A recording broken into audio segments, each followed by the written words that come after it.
I didn't push the door open. I didn't walk away either. I stood in the narrow corridor outside the ballroom, long enough for the music inside to blur into a distant hum. The terrace doors were slightly open, letting in a thin slice of evening air. From where I stood, one step back would have erased their voices. One step forward would have made me visible. I chose neither. I held a glass of water I hadn't touched, watching the reflection of chandeliers in the lake below. Inside, Daniel's voice carried clearly. I can't keep pretending after this, he said. There was a pause, then another voice softer. Then why are you marrying her? I didn't feel the words. They passed through me like light through glass. I don't have another option, Daniel replied. It's the only way to quiet everything down, my parents, the board. The rumors, I counted to 4 before breathing again. That was the exact moment I understood where I was standing. Not outside a ballroom, not outside a wedding, outside the truth. This story began 11 months earlier at a contemporary art fundraiser. I hadn't planned to go. A colleague insisted I attend because the foundation was looking for someone to consult on a performance series. I'm Elise, 36, a creative producer who builds immersive theater experiences. I've always preferred structure to chaos, intention to impulse. Daniel was standing near an installation made of suspended glass panels. The light caught his face at careful angles. He wasn't an artist, he was one of the financial backers. He spoke with precision, every sentence measured as if edited before release. We started talking because we both noticed the lighting was wrong. The central piece was in shadow. That detail bothered me. It bothered him too. I don't like when the subject disappears, I said. He looked at me for a second longer than necessary. Neither do I, that was how it started. He didn't flirt, he didn't crowd, he didn't attempt charm. He asked questions about staging, about pacing, about audience psychology. Our conversations felt balanced, clean, safe. Safe can be seductive. When he began texting, it wasn't romantic. It was thoughtful. Do you think the third act needs more silence? Or would you cut the monologue? I felt seen intellectually, not pursued physically. After years of dramatic relationships that burned bright and collapsed fast, his restraint felt like maturity. We began seeing each other regularly, quiet dinners, museum previews. Long drives where music filled the silence comfortably. He would drop off coffee during my late rehearsals, leave before applause, never demanding recognition. He never rushed me.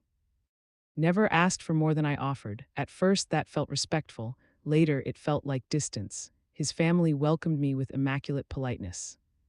They were influential, old money wrapped in modern branding. His mother complimented my composure. His father spoke of legacy as if it were a living heirloom. We value discretion, they would say. We admire stability. I was described as poised, appropriate, balanced. Not once was I described as passionate or unpredictable or alive. When Daniel proposed, it was during the closing night of one of my productions. He stepped onto the stage after the curtain call, lights still warm, audience still clapping. He knew I disliked public gestures. I want the world to see you, he said. I mistook visibility for love. Standing outside that half-open ballroom door, I replayed every memory with a different lens. We never fought, not once. No slammed doors, no jealous accusations, no emotional storms. But there were no storms because there was no weather. Our physical closeness hovered at the edge of something unnamed. Kisses that ended before they began, embraces that felt choreographed. Once, late at night, I traced my fingers along his arm as he slept. He stiffened almost imperceptibly, then turned, kissed my forehead gently, and rolled away. I told myself love evolves. I told myself not every connection is fire, but love should not feel like a contract negotiated in whispers. There were small moments I ignored, his gaze lingering too long on certain men at events. The way he spoke about expectations with a fatigue that didn't match the topic. The careful avoidance of conversations about desire. I didn't investigate, I didn't accuse.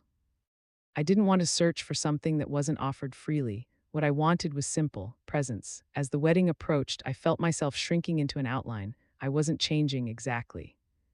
I was being refined, softened at the edges, adjusted to fit an image. Image, that word surfaced often in his family's vocabulary. Together you present beautifully, his mother once said, present.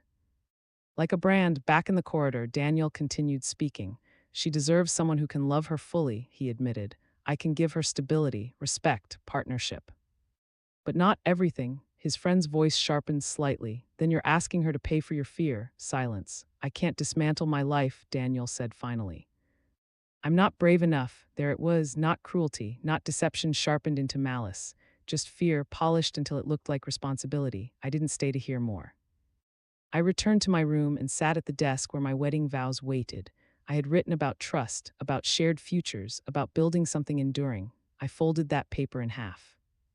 Then I began again, not to expose him, not to humiliate him, but to free myself from a role I hadn't consciously agreed to play. I wrote about honesty, about how kindness without truth becomes camouflage, about how love cannot exist where one person is hiding from their own reflection. At 3 in the morning, I stopped. The new page contained only a few paragraphs. Clear, unadorned, I decided I would not disappear quietly. I would show up, and I would end it in daylight. The ceremony was arranged in the hotel garden, white chairs in symmetrical rows, string quartet playing something delicate and familiar. The air smelled faintly of citrus and cut grass. Everyone looked pleased. Daniel stood at the front, composed as always. When I joined him, he squeezed my hand with measured warmth. If anyone had looked at us without context, they would have seen perfection. He spoke first. His vows were eloquent. He admired my intelligence, my steadiness, our alignment in values.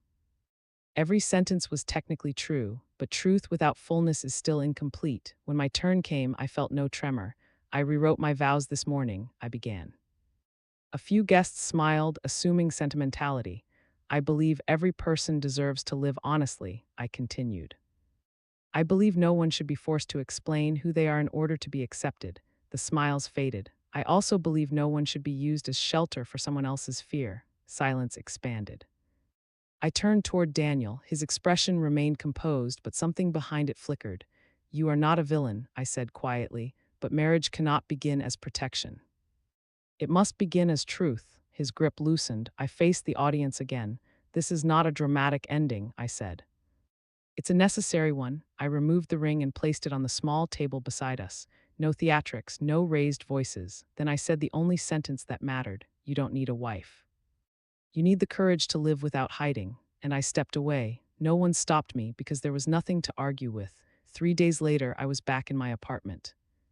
The wedding dress remained in its garment bag, untouched. I opened the windows and let ordinary city noise fill the space. I returned to work the following week. Rehearsals resumed.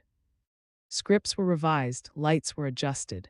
I began developing a new production. It wasn't about betrayal, it was about identity. About the quiet negotiations people make with themselves in order to survive. About the cost of asking someone else to stand between you and your own truth. I titled it Uncovered. No character was painted as evil. Some were simply afraid longer than others. I don't know what Daniel chose after that day. I don't monitor his life. I don't resent him. Fear is human, but so is clarity. I didn't leave because he was broken. I left because I refused to disappear.